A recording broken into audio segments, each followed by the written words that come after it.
Hello, calculus students and general seekers of truth. Let us now get to the point of the power rule, which is take the most generic version, x to the nth. We don't know what n is. For now, we'll say n is an integer greater than or equal to 1. Okay. It turns out this works for non-integers as well, but for now, let's just restrict it to integers. Okay. So what we're going to do here is start out by applying the limit definition of the derivative. Okay. And at this point, you should be pretty familiar, or just have this seared in your minds. Limit as h approaches 0 of x plus h minus f of x all over h.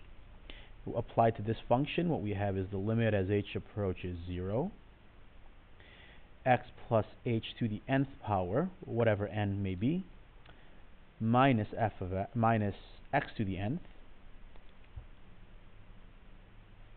all of this over h. And we don't know what n is. It could be some ridiculously large number, but we are going to apply the binomial theorem again. So we have the limit as the limit as h approaches 0. I wrote down the over h, and I wrote down the negative x to the n up here just so I don't forget it. And now I'm going to apply the binomial theorem. So this tells me it's n choose 0, x to the nth, h to the 0, plus n choose 1, x to the n minus 1, h to the first, plus dot dot dot. Eventually, what we are going to end up. Actually, I'm going to write in one more term here.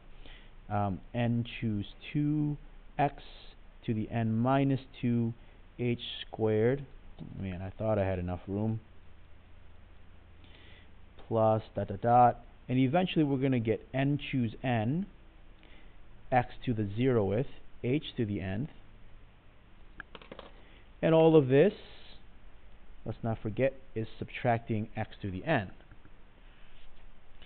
Well, now, let's see what we have. N choose 0 is 1. X to the n is x to the n.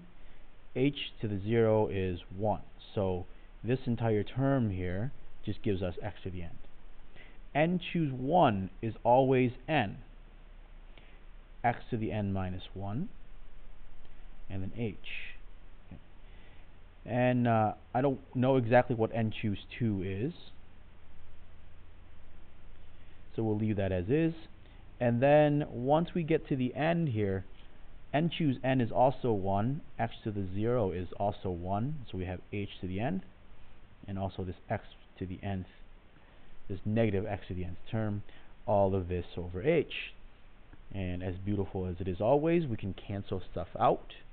And if you notice here, we have an h in every single one of these terms, including all of the hidden ones that are in here. It has h as a factor. So we can factor all of that out.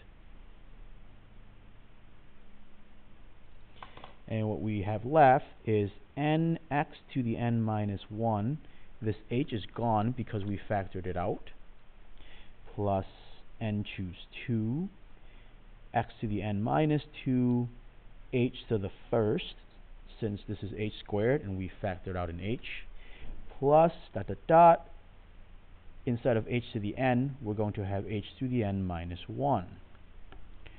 All of this over h.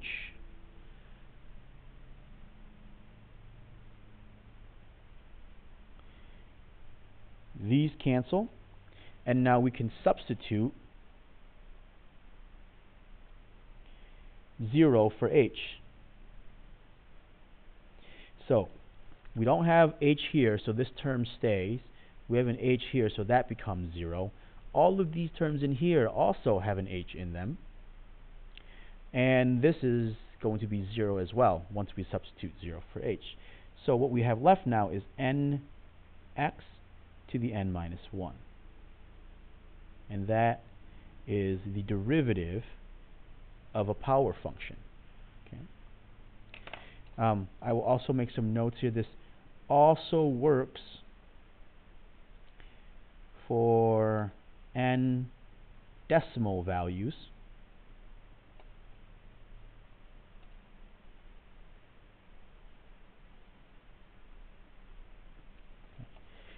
it also works when n is negative.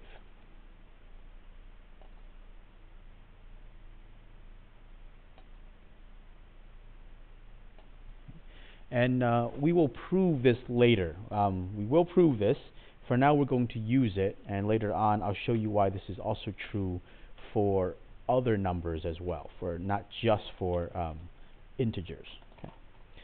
So there you have it, the proof of the power rule, and now we can take this idea and apply it to a bunch of things. Thank you for watching, and have a wonderful day.